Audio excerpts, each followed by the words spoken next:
Hello, everyone. My name is Adam. For those of you who don't know me, my company is called Seedhead Arts. And if you're unfamiliar with the faculty lecture series, the faculty lecture series is effectively a thing that I came up with because I hated school but liked learning stuff. So, in effect, what we're trying to do with the series is I kind of just ask people who I think have interesting things to say to come and tell us tell us stuff. So we obviously haven't been able to do any of them in lockdown. So I was delighted whenever Sean Kelly asked us to program some for the Out to Launch Festival and deliver them digitally. And here we are. So this is was very much this lecture was very much the last one that we programmed. So we programmed the other four, three of which have happened. The last one is tomorrow at lunchtime. Emer McGuire is doing a comedy lecture, which is well worth your time if you haven't registered for it already. So I had like 24 hours to, save the universe or rather deliver a lecture. And I kind of thought about the project that I've been working on over lockdown, and in a massive fit of egotistical hubris, I thought that it would be an idea to lecture about it.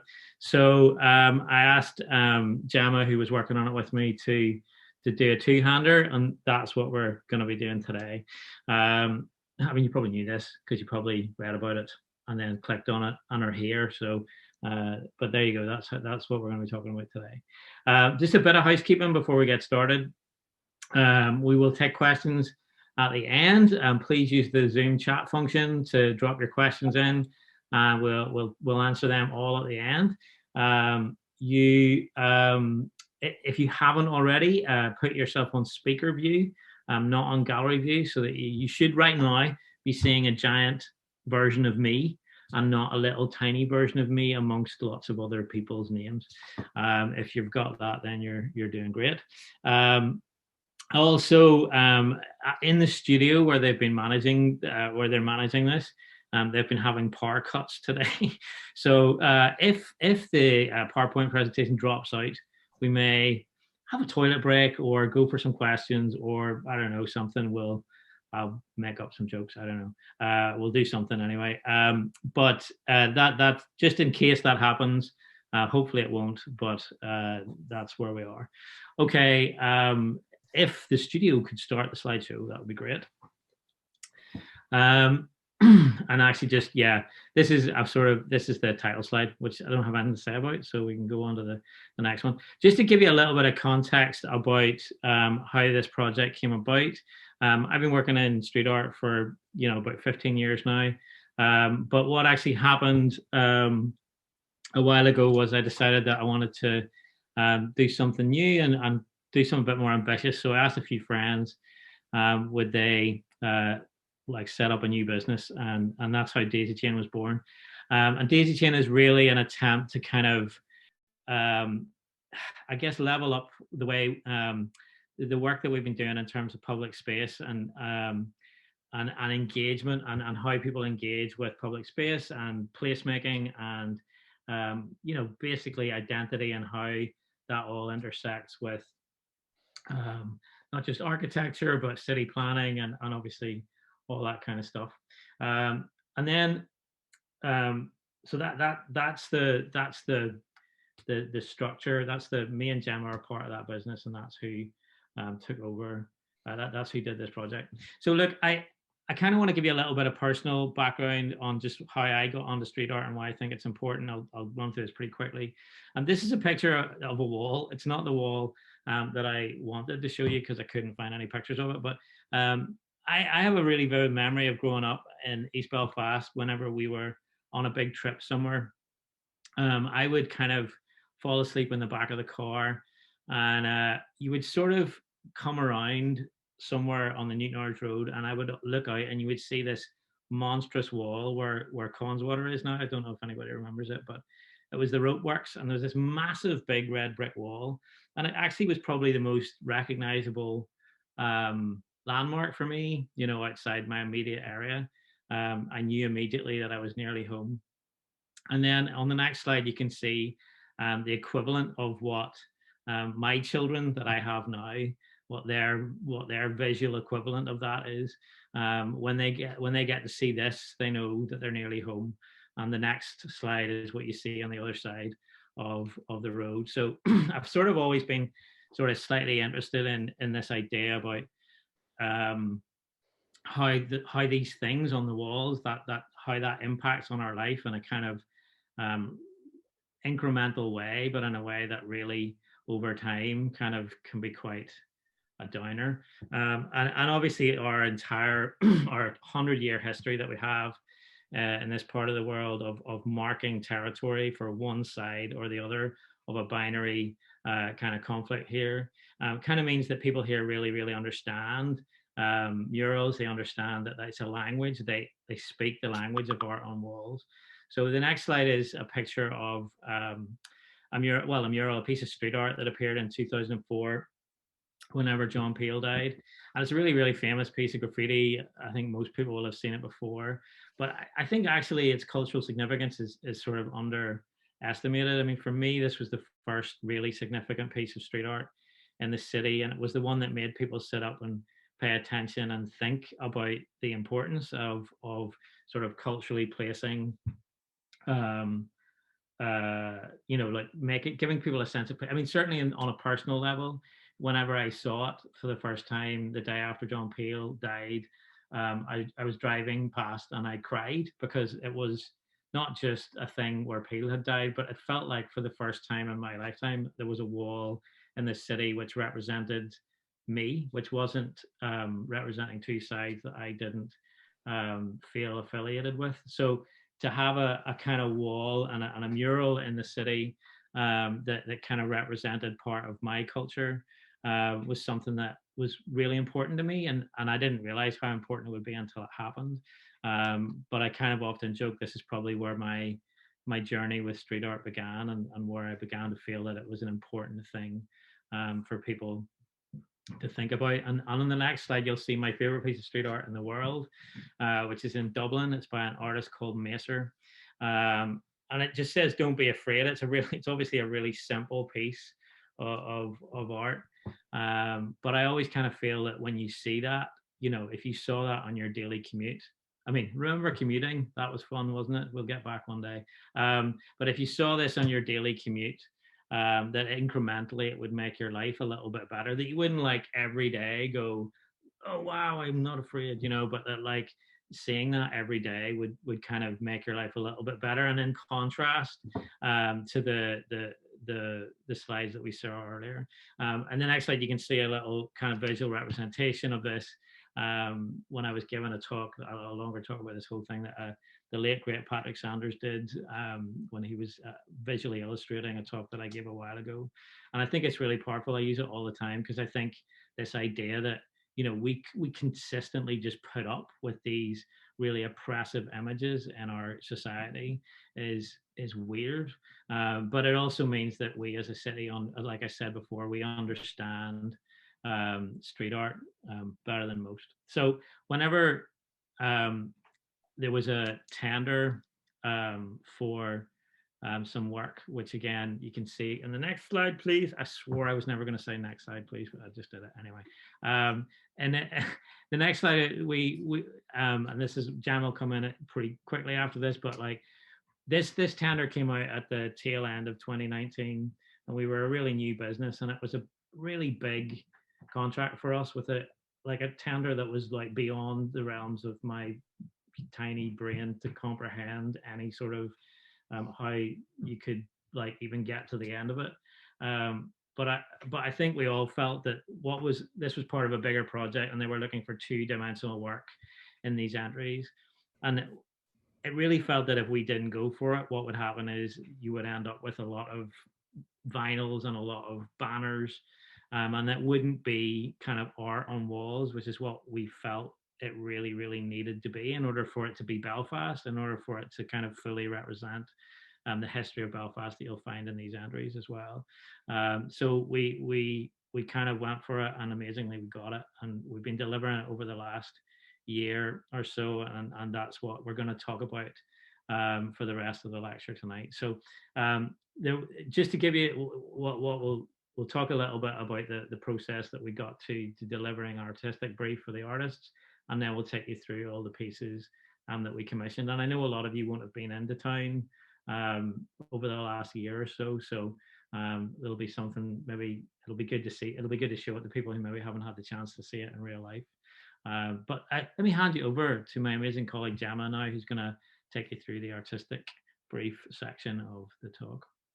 Yeah, before we move on from this slide, hello, I'm Gemma. This has been a great project to work on. I come to it from a very different place from Adam, but a very complementary place, thankfully. I have a background in museums and heritage work in Northern Ireland. So with a similar concern about place and placemaking as Adam, like him, knowing the impact of things like murals that have on our sense of place and sense of identity and belonging or not belonging in a place.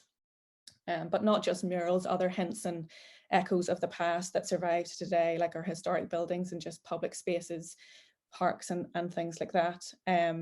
So thinking a lot about what we value from the past, what we want to take from the past and build a better future with, and what we don't want to be weighed down and boxed in and restricted by. So this is part of the reasons why this project appeals so much to me. I have to say that the vision of Belfast City Council for this project has been great. You know, just the impetus to contract what's called a creative placemaking team has been fantastic. Recognizing that the impact of the bank buildings fires, which most of you will be familiar with, how seriously that impacted just moving around the city centre, meant that the small entries and laneways within the city centre attracted increased footfall, just as people had to find different ways through. And they have been neglected. They're dank and dirty and sometimes quite threatening. And thankfully, Belfast City Council saw the opportunities for some creativity to bring a bit of new life to these spaces and new impetus to regenerate them. This quote by Kieran Carson, "The city is a map of the city," was foundational to our whole approach for this project. And we were really grateful to be drawn to the worth of his work by Gail McConnell, who we worked with during the project. He wrote the city the way that James Joyce wrote Dublin, and his words have been an inspiration throughout.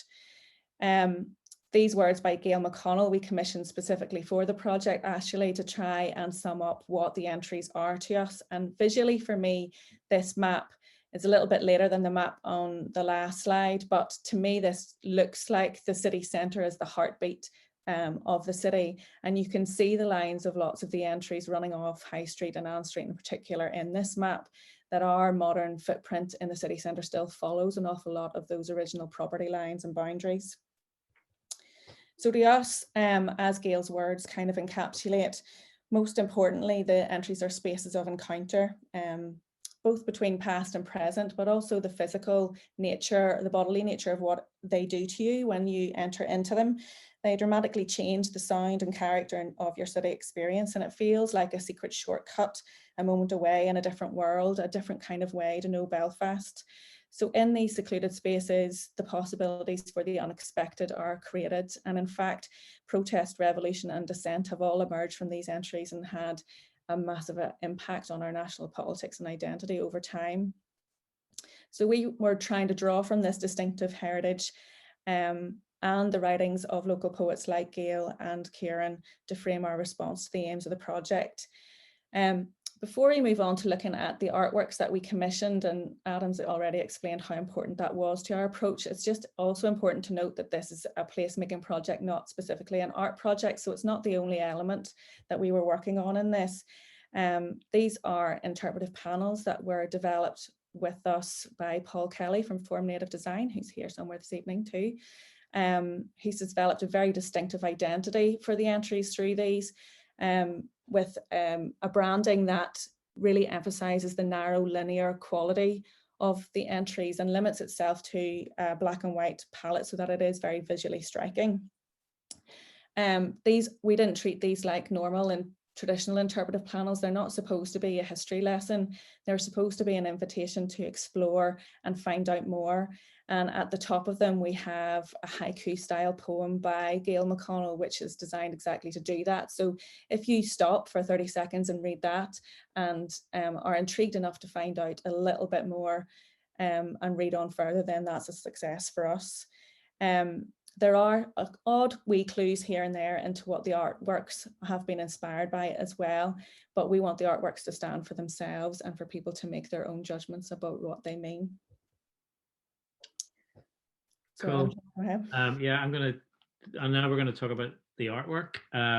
So we're gonna start with 4 kind of artists who we engaged to do a thing that we called or that was called in the tender, and we continue to call the Easter eggs. So these were like kind of a series of smaller interventions which could be scattered throughout the entries, and they would kind of be like, if you like, connective tissue between all the major works, so that there would be like little kind of pieces of 3 or 4 artists which were scattered around all the entries in addition to these big pieces. So we got 4 local artists and engage them in this process, and I think I wanted to sort of talk about Leo first, because Leo, in terms of what he proposed, was actually the closest to what I hoped. Well, not, it was certainly very reflective to me of the artistic brief that we put out, in terms of he was really kind of playful with this idea about a secret society that was existing within the entries, and that's something obviously which historically happened, but we were kind of like, I was kind of really excited with this idea of making a fake secret society that would have these little stories that would run throughout the entries. So Leo has come up with this character called the Minotaur, who was modeled by a mutual friend of ours called John Boucher, who some of you may know. And there's another couple of pieces which aren't on this slide, which have a picture of John with this television head and these antlers that you can see. And the Minotaur is kind of the king of the labyrinth. That's kind of the narrative going on here, and that he, the alleys are like a labyrinth. And I guess just at the outset, we really wanted to sort of try and, I guess we didn't want to provide a kind of a scheme that would gloss over the kind of underbelly aspects, if you like, of the entries. They are places that people sometimes find intimidating, and they're a little bit dangerous, and that's historically what they've been, so we didn't want to necessarily like kind of try and clean them up and make them really a bit boring, and a bit vanilla. We wanted to really kind of not shy away from the fact that there was kind of a bit of mystery and a bit of excitement almost, and a bit of kind of danger, a little bit, not too much, down these entries. So Leo's stuff really kind of leaned into that, and you can see the most obvious piece of his is on High Street there, this junction box that says, "In you I am lost." A kind of an invitation, if you like, to get lost in the entries, which is kind of one of those things. If you want to get from A to B, you can stay on High Street and all those really big boring streets, but if you want to sort of take a slight detour and find something that might take you on a little bit of an adventure, you can go down the entries. So yeah, I love what Leo did on the work, and as much as I love all the other stuff as well. We'll get to that though. So Gemma's going to talk about Peter's Strain, which is the next 2 slides. Yeah, coincidentally, Peter's Strain's one of my favorite ones. Because in the process of doing the research for this, I just loved some of the stories that we uncovered that I hadn't been aware of before, and particularly some of the more intriguing and lesser known personalities that spent time in the entries and influenced the character of Belfast. So on the left, we have Mary-Ann McCracken, who is one of the better known ones actually, and is increasingly more celebrated in recent times. For those of you who don't know, she was a radical social reformer sister of Henry Joy McCracken, but also a very well-known abolitionist and campaigned against slavery up until her death.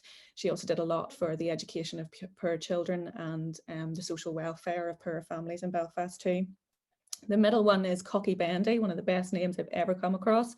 A familiar itinerant fiddle player from the city centre, and the words of one of his favourite tunes are winding up the pipe there. And on the right, Robert A. Wilson, aka Barney McGlone, a gifted journalist and poet and unflinching advocate of human rights, who's also rather fond of the booze. On the next slide, we'll see a couple more of Peter Strain's pieces. The top one is a portrait of the notorious informant on the United Irishman, Bell Martin, and the passage is taken from Glenn Patterson's book on the period called The Mill for Grinding Old People Young. And this bottom piece has become particularly resonant in recent times. These words by Louis McNeice summed up for Peter the character of Belfast in the past and the challenges it still faces to accept and include minority voices. And the next Easter egg artist that we had is a textile artist, a young and really talented illustrator and textile artist called Ruth Cruthers. I sort of was drinking with Ruth just when we got this commission, and I said, could you do like paste ups with linen, you know? And she was like, no, why? I don't see why not. So this is what we did. So paste ups are, you know, a key part of street art culture. For those of you that don't know, I mean, it's usually paper, and you'll arrive on the street and you'll kind of paste that up. And in Leo's stuff, you'll see that's what those were, and that's just paper. But in Ruth's case, we decided to see if we could do linen paste up. So Ruth's produced this absolutely incredible illustration of which you can see on the left there of the entries. Again, for those of you who don't know, maybe High Street used to be a river, and you can see a boat there. So all these entries used to like basically be these kind of drop-off points for the stuff that the boats would be offloading into Belfast back in the day. So that's all kind of captured in this illustration of the entries that are in this program. But they're there in one piece on this junction box in High Street, but actually the original idea was to get the piece done and then cut it in six and then spread the 6 pieces around the entries. So they were like a jigsaw puzzle that you could piece together if you saw them all. So they're in, each of the entries has a piece of this puzzle.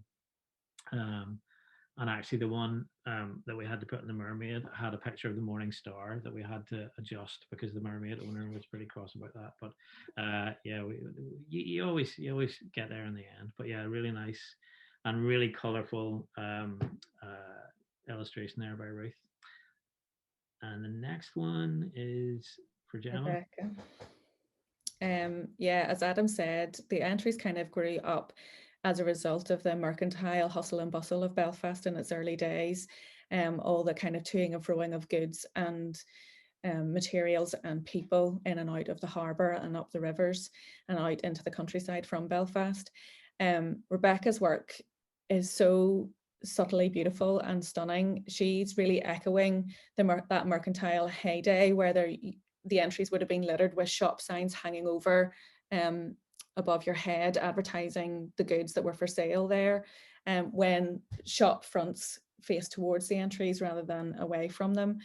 And she's also chosen to highlight Belfast's ongoing quest for equality. So you'll just about see in each of these that there is one letter in each one that's highlighted in gold, and she hand painted in each of these and put gold plate onto each of them by hand as well. And if you put the letters together, then they spell out the word equality. And then we go into the larger murals. Yeah, so the first of the larger murals that went up, I mean, again, it's probably worth pointing out that this project was due to be finished by the end of April, and it only started halfway through July because of global events. But the first one to get out of the gate was ADW. ADW is a Dublin-based stencil artist. So again, for those of you who might be new to street art, stencil is a kind of aspect of street art, but it's an entirely different skill set. So instead of like painting with spray and using the spray to do painting, the actual kind of main body of work is done in the process of cutting stencils, like, you know, holes in pieces of paper. So this piece here, it's really hard to get a sense of the scale of it, but it is monstrous. The piece that you see along the top is a kind of paste, a sort of stitch of it, but it is I can't remember how many meters it is exactly, but it's like 25 meters, something like that, or 20 meters or something crazy like that. And this took a full week on the ground. It probably would have taken about the same again in terms of getting all the stencils ready. So you would have each day, you know, at ADW would have been there with a helper, and would have been working like pretty much from dusk to dawn. Dawn to dusk, rather. That would have been crazy. Dawn to dusk, working on this, and basically, so each of these pieces, you know, each of the colors, if you like, is a different stencil. So you need to imagine where you've got these different textures in the wolf or in the punk rocker there. That's not just one stencil. That's not just putting a stencil up and the stencil kind of appears. You have to kind of layer that stuff up. And it takes a really long time. The piece is called At the Mouth. At the Mouth is kind of the translation for Belfast, at the mouth of the Farset. And it's also kind of it's a really sort of, again, Adam really responded to the artistic brief that we put up in terms of this kind of tradition of anti-establishmentism. But also you've got the seahorse there and the wolf from the crest of Belfast, and the mercantile tradition represented on the right there, as well as more up-to-date industrial revolution industry represented as well. So like just a big kind of swathe of sort of historical Belfast influences, but represented in this real Dago pop color thing. And I remember when we did the walk for this, you know, whenever I first suggested, you know, doing the entire wall, I think everyone was like, what? And probably Adam would have wished that I hadn't promised that we'd do that, because it took him 7 full days on the go. But I think it's worth it in the end. It's a really incredible piece. And it's a perfect example of a piece that completely transforms the entry. You can see what it looked like before there. So it now just makes it much more of an inviting and colourful place to be. So next one. And next piece for me is incredible as well. James Early, he's done some other pieces around the city centre. Some of you might recognise his style. This one is in Joy's entry, and Joy's was where the Belfast newsletter was printed or first printed. It was owned by or set up by Francis Joy, who happened to be Henry Joy McCracken's grandfather. So James was really interested in the history of the Belfast Telegraph itself, but in Belfast as a whole too, and he called it peripheral palisading, which is a term for cellular boundaries. But for him, that kind of was about the interesting transition of the Belfast newsletter from more kind of nationalist and radical background to more conservative and unionist leaning that we'd be more familiar with today. So some of the colours that he's chosen for this mural reflect that. But he was also interested in Kieran Carson's work, particularly where he talks about the city being like an exploded diagram of itself. And you can see a kind of exploded nature in the shapes and lines in this piece. And he's also echoing what happened in the more recent history in Belfast of the ring of steel around the city centre, where the movement around the city centre was restricted by these palisades, these kind of wire fences and metal fences, which he's alluded to in the image down there on the right. So the next one's you, Adam. Actually, what was interesting about that piece, actually, if just go back, I think, is that right beside it, you can see still the marks of where the ring of steel used to be attached in Joy's entry. You know, a lot of these entries would have been entries that would have been completely closed off during the Troubles, or at least had those kind of, you know, you would have been able to get out only through those spinny things, you know. Anyway, yeah. So this next one is Pottinger's in Pottinger's Entry. This is by a couple of girls called the Nomad Clan. They're kind of you may be familiar with their work. It's on the in Hill Street beside the Dirty Onion there, or there is another one in East Belfast right beside our studios in Vault. So they've been to Belfast a few times. It was kind of these guys are pretty kind of superstars, but we sort of established a relationship with them for the last few years, and they kind of they enjoyed coming to Belfast, so this was a good excuse to get them to come. And this piece is kind of inspired by the crest of the Pottingers, which is in St. George's Church, which is just on the next block there. And again, this was a wall that wasn't in the original scheme. And in the first walk around, I was like, that wall there is a cracker wall. We should see if we can do that. And it's been interesting actually subsequent to that. Like it's actually quite a difficult wall to see. The best way to see the piece is actually to be up in the car park. But you can see in the photo on the right there, there's a tree with a load of leaves on it. So you can actually see it much better in the winter than you can in the summer. When the leaves aren't there, it is pretty visible from High Street as well. But yeah, it's a really I would recommend if you're interested in street art, hiking up the stairs and seeing it from the top floor of the car park, because when you get into the detail of the piece, it's actually really incredible feat of art, which we're really privileged to have in the city. So yeah, next one. Yeah, not being somebody who's particularly talented at maths, the feat of this piece is quite astounding to me at this scale. It's by Rob Hilkin, who's a local Belfast-based artist, and this picture doesn't really do justice actually to how much of an impact visually it's made on this entry in Wilson's Court. And it's not immediately obvious what it's about either, but when you hear the backstory, I think it's fantastic. This piece Rob describes as honouring Samuel Neilson, who played an integral role in the revolutionary politics of the 1790s, primarily because he was the founding editor of the Northern Star newspaper, which was printed for a time in this entry. That paper was described by Walter Cox in 1811 as a planet of light and heat, and Rob has really played with that concept, with the repetition of this design and also the colours that he's chosen. He was reflecting on the importance of water in Belfast. Adam's already mentioned the fact that the Farset runs along High Street, which is at one end of this entry. And the pattern to him also kind of plays homage to the iconic socialist mural on Transport House, which some of you may be familiar with. And also the regulation and repetition of the design to him echoes the mechanical printing process of the newspaper. But it's that shimmering effect of light and heat, I think, which makes the most impact from this piece. So the next one, Adam.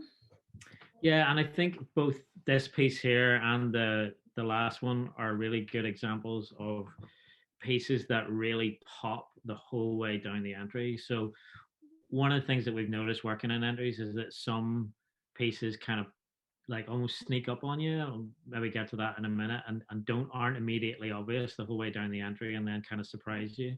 And that's just as valid as the ones that kind of like take up the whole entry. This is on the other end of Pottingers from the Nomad piece. It's called The Spirit of Commerce.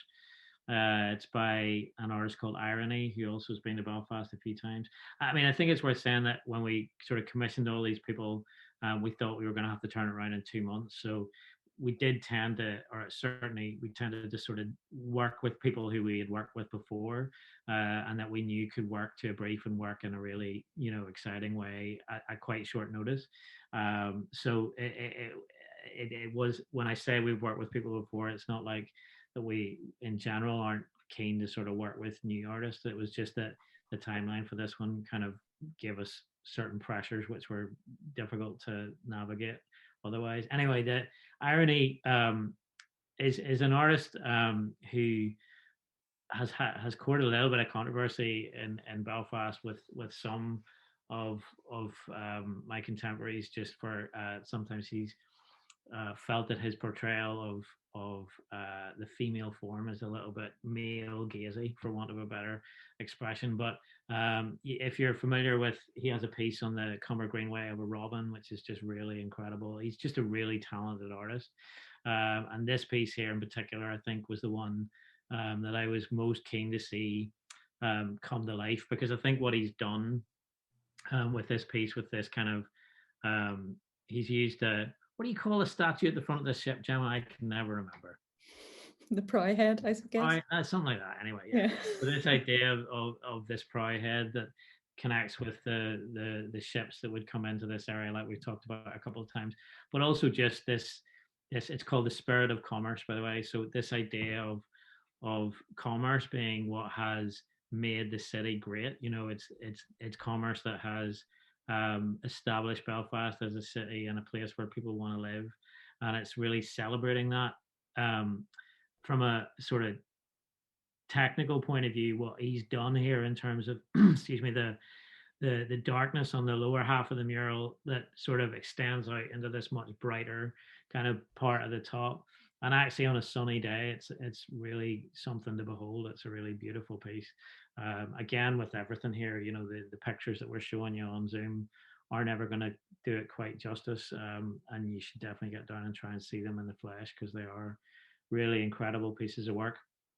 But yeah, this is one of the ones that was technically quite difficult. The machine that we got at first didn't reach high enough. So we had to send back for a bigger machine, which literally then physically took up the entire entry and blocked the entire entry. And the pub, the Morning Star, that's on this street, were obviously pretty annoyed that we were blocking off the entire entry when they only had 2 days left of trade before they were going to be shut down by the lockdown. So there was a bit of back and forth with that, but it's always one of those things, I think, when you're dealing with and quite often you'll be dealing with people, you've got like you know, barriers in place for people's safety. You know, if people are working at height, you'll put barriers up to protect people, and people will just literally go, "Oh no, I'm going through this alleyway, whether you like it or not." You know, I think it's something about the Queen's Highway or something. People have some innate right to endanger themselves. But yeah, this was definitely a kind of a challenging piece to get at, but it's really an incredible output, and we're really, really delighted with it. Okay. This final piece, no, it's not a final piece, but was the final piece in the scheme, actually, because it was kind of a late addition to the scheme, but one that we were really glad that we had the opportunity to do, and really glad that Dref chose this portrait to put up on this wall in the context of the year that it has been, where not only COVID has been the massive global story, but also the Black Lives Matter movement, and lots of debates and conversations about what we choose to remember in public space and how we choose to remember it, and who we choose to ignore or forget or cast aside. This is a portrait of Olaudah Equiano, who was one of the first Black abolitionists to visit Ireland. He arrived in the country in May 1791 and toured the country, as well as a lot of other places in Europe, to promote his book, The Interesting Narrative of the Life of Olaudah Equiano, or Gustavus Vassa the African. He was regarded as a leading spokesperson on enslavement, and also a very gifted writer and lecturer. And while he was in Belfast, he was hosted by Samuel Nilsson, who we've talked about before, and some of the other United Irishmen.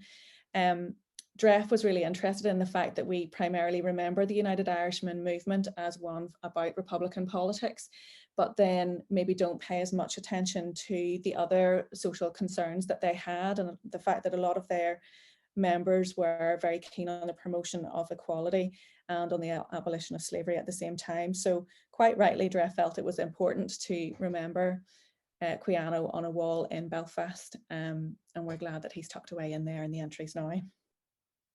And it's also just on this one, from a physical point of view, you know, this was a really, I mean, I thought the irony wall was hard, but this wall was the worst. We couldn't even fit a machine up here, so we had to do it with scaffolding, and you don't really do street art with scaffolding anymore because it's too difficult. So to actually technically be able to deliver this, like, because you don't see it on like until you take the scaffolding down. You can't take a step back and look and see how the piece is, because the scaffolding's in the way. So yeah, it was a really quite a challenging paint, that one. Okay, so the next one is by Emic. Emic is a Belfast-based artist that I've worked with since he kind of left college nearly. And oh God, what's this one called again? I can't remember. But it's yeah, I thought yeah. Anyway, it's the Kieran Carson's poem was again really influential in this. This is there's a poem called Confetti, which was the sort of inspiration for this, and it is a child with the head of a dog, and the dog. We initially started off actually with a piece that was due to be basically just a big dog that would cover the left hand wall, not the right hand wall. We actually added the right hand wall as we were doing the piece. Council spoke to us and we agreed with them that actually it would be crazy not to do the right hand wall. It just makes much more sense of the whole thing.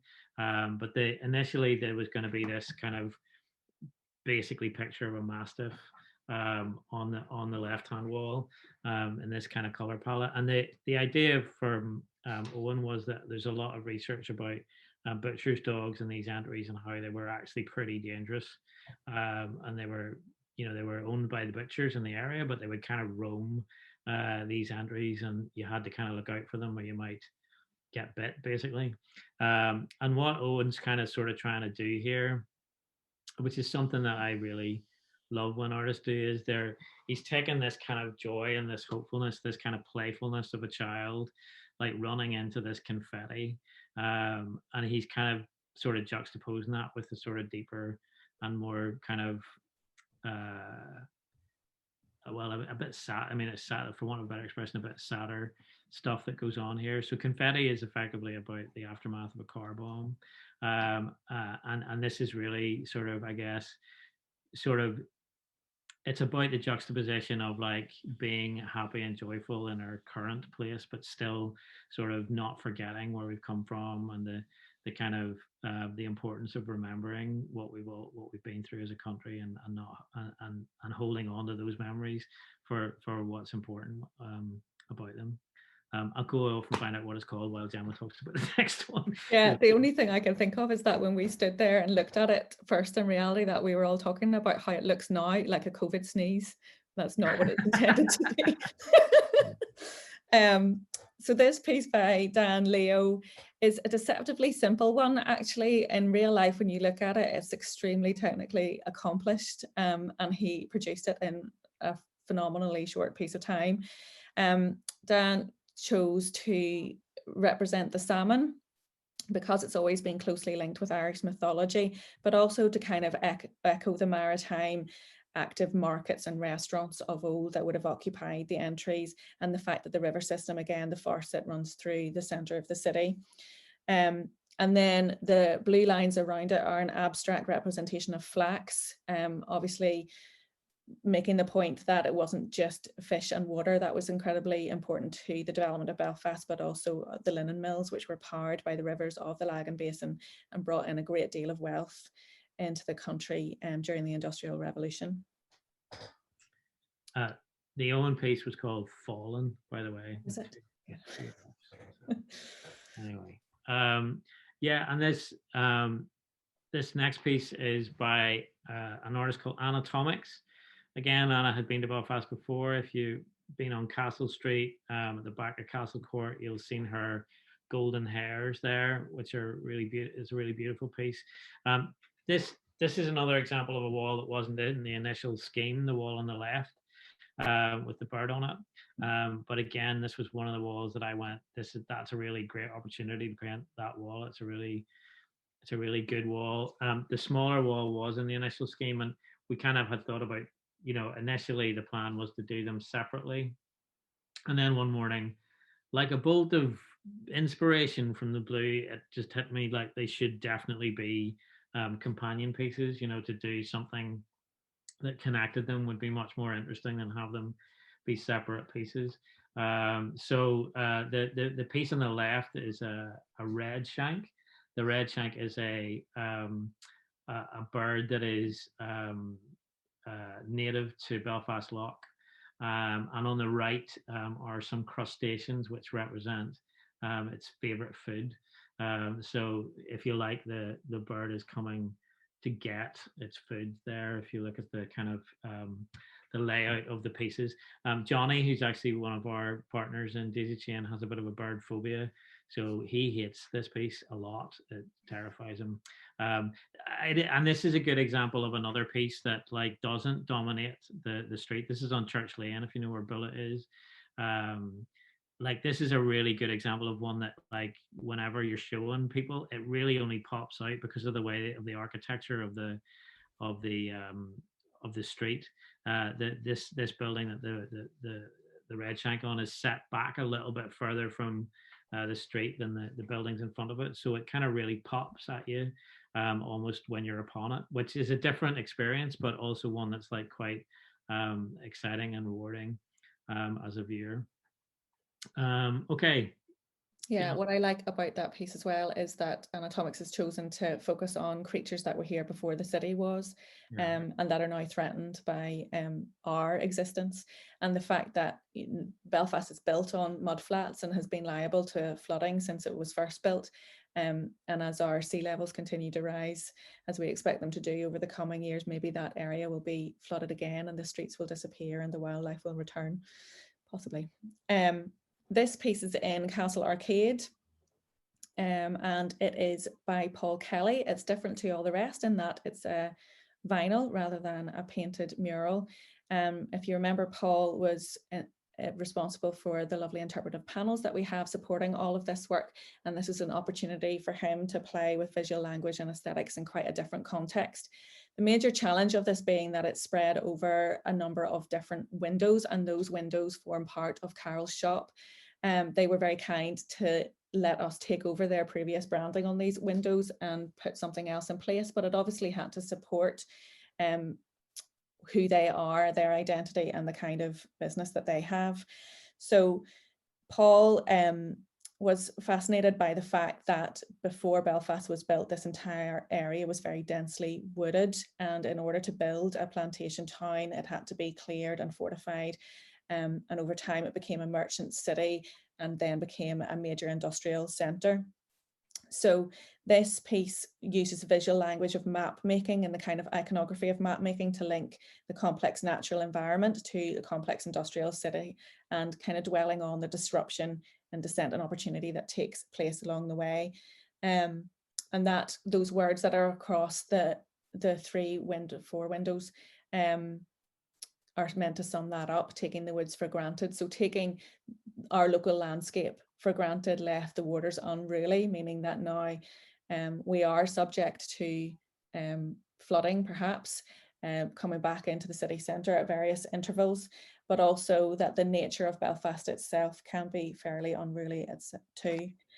So the aesthetic plays with the visual language of documenting and owning landscape and who has decision-making powers over that, how landscape changes as a result of human intervention. Okay, Adam, do you want to go on to that? Yeah. So this is one piece that didn't happen. So this is was due to be facing the kind of vinyls that you've just seen, and I guess I mean we're sort of talking about it because like no street based. It's kind of, I think it's interesting in terms of one of the things we wanted to talk about, and this is like, you know, what affects placemaking in city centres. So you've seen the volume of work that we've been able to do, and a lot of those permissions took a long time to get to, but we got there in the end. And this is a permission that we just didn't quite get over the line, and I think we're still hopeful that we might get there. But the situation is that, you know, the building owner owns the building, isn't sure if they're going to keep it, and is concerned that if they let us paint a mural on it, that they might have more difficulty selling it. I mean, obviously the exact correct response to that is, why would having an amazing piece of art on your building make it more difficult to sell? I don't know, talk to property developers, but that is kind of the prevailing sort of attitude with property owners. I think they tend to be quite conservative because they want buildings to be blank canvases for whoever buys that building to put their hopes and dreams onto. But this one is, I mean, I think it's possibly this. Well, not possibly. This would have been the biggest piece in the scheme. It's hard to sort of on this small of a scale of a screen kind of give an indication of how big this piece would be, just not just in terms of height, but in terms of width. And the reason why we put Frizz on it is because she's a machine and she paints really, really quickly and really, really well. Frizz is an artist I've been working with for, God, like 13 or 14 years now. Certainly the most talented and prolific female street artist in the whole of Ireland. But you can see here that she's used this Castle Arcade is a little bit sort of separate from the other entries. It's nearby, but it's just a little bit across the way. It's where British Home Stores and Mothercare used to be. If that gives you some kind of, and you have this entry that opens out into this quite wide area before you get back out onto High Street. So yeah, this piece was almost like, yeah, it was kind of one of the ones that was really gonna be a very big deal. But yeah, Castle Street is so named after. Do you know what? Gemma would probably be talking about this. But the history of the area is that this is where Belfast. There was a castle in the center of the city, and it's where you would have had these kind of things that are featured in it. Gemma, actually, definitely, it's better if you talk about this. I think you know all this. Yeah, Castle Arcade and a lot of the other castle named streets are named such because there was a castle in and around that vicinity. Castle Arcade itself, it's thought, is kind of the backyards. No solid evidence of the castle has ever been found because it's been rebuilt and rebuilt and rebuilt over time and time again. Some rescue archaeology has been done but never pinpointed the exact location. But there was supposed to be a gate in this vicinity that led out into what is now Corn Market, which was always a market area right from the very start of the city. And there's lovely evocative visuals and written descriptions of the castle having these extensive gardens and grounds around it filled with cherry trees and orchards, and of parties of people leaving through this gate close by to here to go off hunting with their hawks. And so that's what this piece directly represents. And there's a really nice relationship between it and the landscape references with Paul Kelly's piece just across the way as well. And we're kind of really hopeful that we'll get to do it eventually, but we'll watch this space. So I think we just wanted to finish off the last couple of slides. Gemma, I don't know, you take this one, I'll take the next one, I think. But yeah, okay. Like we've talked a lot around what this project means to us, and I think it's really brought home to us that involving creative people in placemaking projects like this opens up a lot of new possibilities, new ways of seeing these places, and allows different perspectives and different nuances to come to the fore. When you think about all the variety and depth and breadth of themes and characters and aspects of history and contemporary society that all of these pieces refer to. But for us as well, the artworks aren't meant to be a history lesson. They're not meant to be immediately obvious in terms of what they mean. They're really just to act as an invitation to know and understand these places differently, to make people stop and think about what their place is in the city, how they feel they belong to it, maybe that they don't, or what they want to change, and what its potential futures might be. So the narrow physicality of these places as well means that they have been and always will be places of encounter between insiders and outsiders, between business and culture and play with families and nature as well, what it survives of it in a city centre. But also between past, present and future. So what's next for these places? We want those kind of conversations to come to the fore and new types of conversations to be had about what we want from our city centres. And when these places have such historic depth and character to them, but have been neglected and become badly run down, how do we want them to change? How do we want them to become part of our core city centre experience again. And I guess kind of adding to that, just to reiterate the importance and the value of including creatives in placemaking and making people feel like connected to their city and proud of their city and have some sort of civic pride in terms of the city that they live in. And I always kind of say, like in Northern Ireland, we have this kind of attitude about creatives and artists that they're only that because they were too stupid to be doctors and lawyers. But they're not. They're actually really talented individuals who have something really important to offer us. And really, we should be, using them like we would use architects and builders and all those kind of things. They should be part of those conversations. Okay. The last slide here is really about some of the challenges that we've had. And I noticed there's a question there about what happens whenever something gets tagged or whatever. There is a kind of protective coating on a lot of the pieces that are at ground level. So that's kind of been included in our kind of in our budget. There are sort of challenges there in terms of how that gets maintained in the long term, but that's how we've dealt with it in the from our side. You can see on this slide on the right hand side, that's where the Marianne McCracken piece by Peter Strain was. It was actually painted out by a business who basically told a painter to go and put a new lick of paint on the entry, and he didn't think to kind of paint around that the new piece that we had put up about 2 weeks earlier. So these are kind of ongoing conversations that need to be had. You can see there's a couple of tags there of happened, and Gemma's kind of, well, no, I took that photograph actually. So there's kind of, that's actually Cole's entry to the left of Anna's piece there. And it's like a really quite, you don't have any reason to go down Cole's entry. It's not a cut through. It's a really almost like a back entry that really is only used for ne'er-do-wells, shall we say. So, there are real questions about how the city functions in that regard and whether gates are necessary and all that kind of stuff. And then finally, just the bottom image there, we made the entryway look so nice that a bar decided to put all these tables and COVID kind of separators and a big disabled toilet in front of it. So there's kind of, although we do really want to see these bars, these entries brought to life, and there's no reason why this is Crown Entry.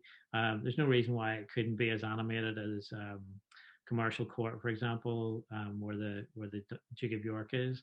But it has to be done in partnership with the publicans almost, so they understand the importance of the aesthetic, and that it's not just a question of putting out a load of street furniture that actually obscures the reason that would make it attractive in the first place. Don't know if there's anything you want to pick up on that, Gemma, or?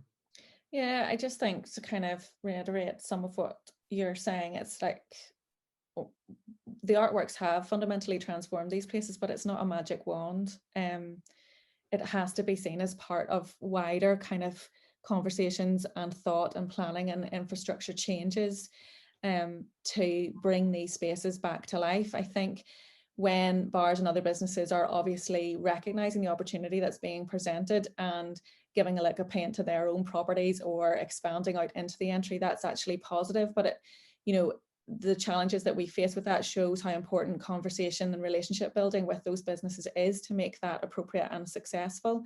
And we've had interesting conversations as well with people about, is this about gentrification? Are we trying to make these places pretty and shove out the people that congregate there or use those spaces now? And we don't want to be part of something like that at all. We recognize that there's a lot of different overlapping and complex factors in changing the narrative, changing the story, and changing how these spaces are used today. And also recognizing that street art itself, we don't want to deny that it's only ever meant to be temporary. It's supposed to be something that changes and evolves and is painted over and something else appears. So we kind of see these as an ongoing conversation about these places and how they are going to change, and those changes will continue to happen into the future. Okay, so that's pretty much our presentation over. There are a few questions in the chat which we can get to now. I would say we'll be here for about another 5, maybe 10 minutes. So if you are wanting to ask a question, just drop it into the chat there, and we'll try and get to it. There's a couple here that have come up during the talk there. Olivia says, is there a street art map or walking guide available for these pieces? Well, funny you should say that. I've just dropped a link into the chat there. Hopefully you can all see it. That's a kind of digital map that I've been working on over lockdown. We're kind of adding to it all the time. So it should be, it should be fairly kind of responsive. Well, it's actually, we've got about another 100 pieces that we can do basically. So we're sort of working on that.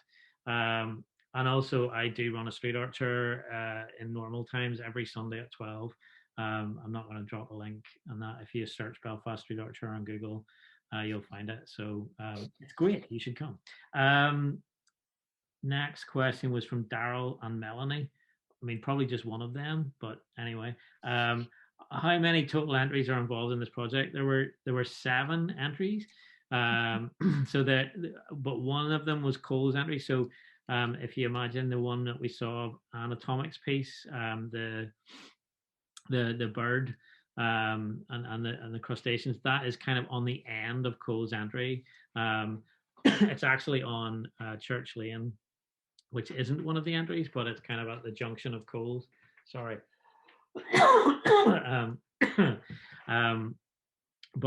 So Cole's is included in it, even though there's no actual art in the entry, if you know what I mean. But the others are Wilson's Court, Crown entry, Joy's entry, Castle Arcade, Wine Cellar, Pottingers, and Pottinger's entry. Yeah, so all within very, very close walking distance within the city centre. And we should say that Belfast City Council have an ambition to do more work like this, or similar to this, in other entries across the city, because there are many others that still survive. Some have been built over and have gone and have changed or aren't accessible to the public anymore, but others, there's still lots of interesting places to delve into. Sorry, it's not COVID, it's very well. Okay. Okay, so I sort of touched on this a little bit, but Gillian Hunt asks, when street art is commissioned like this, what happens if it gets painted over or tagged it? Would it be removed? We have a glaze on the low pieces which should protect it. And yeah, it's just one of those ongoing issues that you have to sort of deal with when you work in street art. Obviously, this is kind of like a major piece of work for City Council, so there's much more of a kind of drive to keep the pieces as they were. This is obviously a lot easier when you need a cherry picker to reach them. Those pieces tend to be a lot more, for obvious reasons, secure. But certainly, and whenever I do work with street art that's more with a festival or isn't like a big sort of commission, there is a kind of, there's almost like not an acceptance, but it's part of the culture that the stuff recycles, and you lose some of it. Hopefully that won't be the case so much with this. As I said, we've tried to put in place measures to maintain that or maintain those pieces, and there are things you can do. Like, it's also kind of worth pointing out that street art is quite territorial. So, if you kind of go over a big piece of graffiti with a commissioned piece of street art, then you will be much more likely to get have a reckoning, if you understand what I mean. But there's only I guess that the whole thing about it is like there's always an element of risk involved in anything that's in the public's. It doesn't matter if it's street art or it's a piece of vinyl or it's a sign or it's anything that's in the public domain is vulnerable to vandalism, and obviously street level street art is no different. But that doesn't mean we don't invest in it. It doesn't mean we just like kind of go, oh, we'll just paint it white, or we'll just like kind of not do anything with it, let it look like, that's not a reason to not do it, I guess.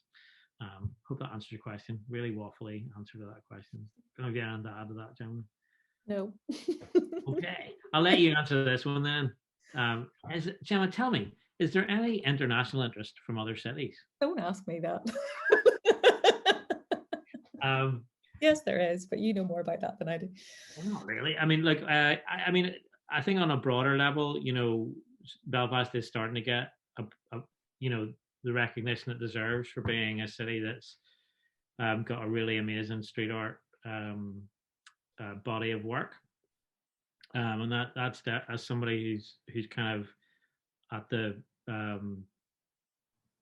kind of the kind of what's the word, like I'm at the edge of that, so you see a lot more interest in that coming just to me, because if you Google, then sort of we come up. So a lot more interest from kind of international touring and press, and the tourist board are sort of kind of getting that it's a thing and that people are interested in it. And the same with, I mean, just even this project, the fact that City Council have kind of recognized that it's it's worth investing in just for that kind of international reputation. So and then definitely we've had a few calls from other places that are interested in the project and think it's a model worth exploring, but we can't really get into that right now.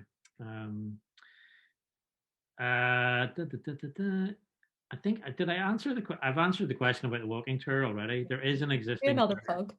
Go on, do another plug. Tour every Sunday when it's not locked down at 12. That's my other business, Seed Head Arts, looks after that. So you can look us up. You buy your tickets through the Black Box website, and we cover. I think we probably at the minute we're doing about 25 minutes on the content that you've just seen. So there's another full. It's a full 2-hour tour. You'll see loads of other stuff as well. From Laura, do you envisage some of the, let's say, traditional murals of Belfast changing anytime soon? I think that's a really interesting question. Commemoralization and memorialization in public space is something that I'm interested in, not an expert in by any means, but it's something I kind of keep an eye on. So I think the conversation, the relationship that's happening between these very alternative pieces in the city centre and murals that we're more familiar with in residential areas and the more outskirts of the city is fascinating. And it's all about who feels they have control and power and ability to put those murals there, whether they're in the city centre or in other areas. And some of you might know of a few years ago a big reimagining project that was led by the Arts Council, where artists were commissioned to paint over the more paramilitary style violent murals with something that reflected maybe other aspects of local culture and history and heritage and identity. And that was successful to some degree. I think as some, it's gone backwards again as community tensions have risen their heads again. So again, that kind of how things change and go back and forth, I think is really interesting. But Adam has done some work with artists in East Belfast and other areas outside of the city centre, which is perhaps starting to change that conversation. And who knows, as time will tell, the ability to kind of say, no, we don't want that mural there, we want something else instead, may become more possible, I think. Yeah, I think it's like I'm involved in Vault Artist Studios in the east of the city, and we've kind of been talking to the community about they want to do a mural, and they want a mural done by our artists as opposed to the more traditional. So those are conversations that we're having about what sort of things to commemorate, that we can commemorate together, that we're happy to commemorate in the same way that they are. So do I think, I'm not sure they'll ever go away. I would probably like to be in a place where it's not dudes with AK-7s and balaclavas. That would be nice.